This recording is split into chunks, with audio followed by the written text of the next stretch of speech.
Hello friends, welcome to so happy. வாங்க, இன்னைக்கு என்ன வீடியோவில் பார்க்க போகிறோம். மணத்தக்காளி விதை இருக்கு பார்த்தீங்களா, இந்த காயை வச்சு தான் இன்னைக்கு குழம்பு வைக்க போகிறோம். எப்படி குழம்பு வைக்கிறது, புளி குழம்பு அப்படின்றது பார்க்கலாம். முதல்ல ஒரு வானிலை எடுத்துக்கோங்க, அடுப்பை பற்ற வச்சுக்கலாம். நல்லெண்ணெய் ஒரு 3 டேபிள் ஸ்பூன் அளவு நல்லெண்ணெய் ஊற்றினதா நல்லா இருக்கும் இந்த குழம்புக்கு. 1/2 டேபிள் ஸ்பூன் வெந்தயம்,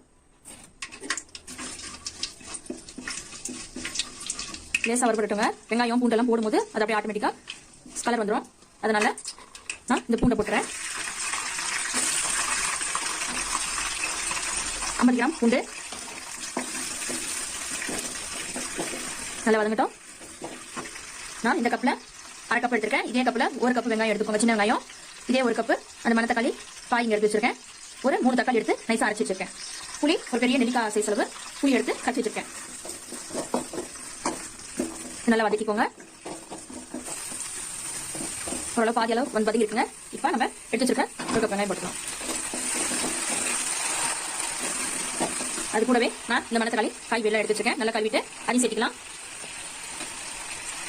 அது கூடவே ஒரு டீஸ்பூன் தூள் உப்பு சேர்த்துக்கோங்க. அப்போ சீக்கிரம் வதங்கும். நல்லா கிளறி விடுங்க, சீக்கிரம் வதங்கிக்கும். பாருங்க, இந்த அளவுக்கு வதங்கிட்டு இருக்குது. இப்போ ஒரு 4 கத்திரிக்காய், அதாவது 1/4 கிலோ கத்திரிக்காய் எடுத்து நான் இந்த மாதிரி மெலிசா கட் பண்ணி வச்சிருக்கேன். இதையும் சேர்த்துக்கலாம்.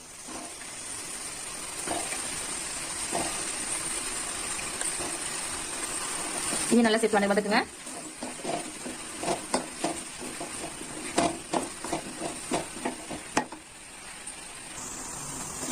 இந்த மாதிரி அரைக்காடு வதக்கிடுச்சு கத்திரிக்காவும். இப்போ 1/4 டீஸ்பூன் மஞ்சள் போட்டு நல்லா வதக்குங்க.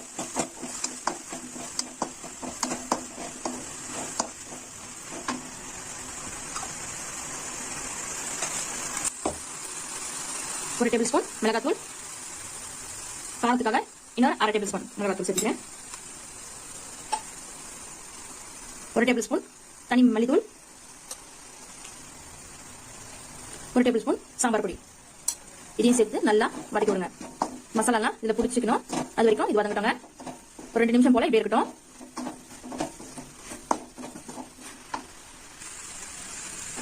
பாருங்க, மசாலாலாம் அதில் ஒன்னோட ஒன்று கலந்து எல்லா பக்கமும் கலந்து வந்துருக்குது. இப்போ தக்காளி ஒரு 3 தக்காளி எடுத்து நைஸாக அரைச்சி வச்சிருக்கேன், அதை சேர்த்திக்கலாம். இதையும் நல்லா கலந்து விட்டுட்டு புளி கரைச்சி எடுத்து வடிகட்டி வச்சிருக்கேன், அதையும் சேர்த்திக்கலாம்.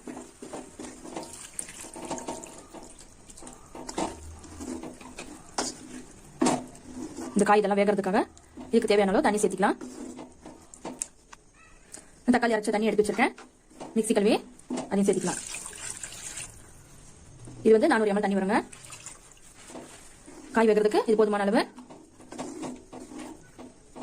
எல்லாம் நல்லா கலந்து விட்டுட்டு மூடி வச்சிடலாங்க. ஒரு 2 நிமிஷத்துக்கு ஒரு தடவை இதை திறந்து பாருங்க. ஒரு 5 நிமிஷம் இது கொதிக்கிட்டோங்க. திறந்து பார்த்து ஒரு தடவை கிண்டி விட்டுருங்க, 2 நிமிஷத்துக்கு ஒரு தடவை. அவ்வளவுதாங்க, காய் வந்திருக்கும். பாருங்க, தண்ணி எல்லாம் ஓரளவுக்கு வத்திட்டு வந்துருது. நல்லா கிளறி விட்டுட்டு மிளகு, சீரகம், வெந்தயம் இது 3மே பொடி பண்ணி வச்சிருக்கேன்.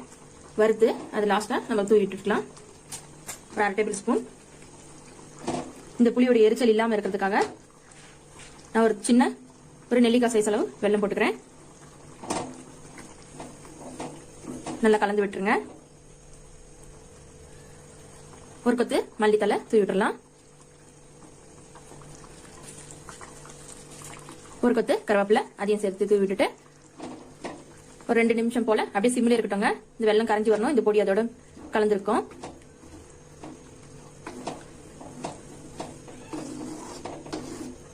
அடுப்புல சிம்ல வச்சுட்டு ஆஃப் பண்ணிடுங்க 2 நிமிஷம் கழிச்சு.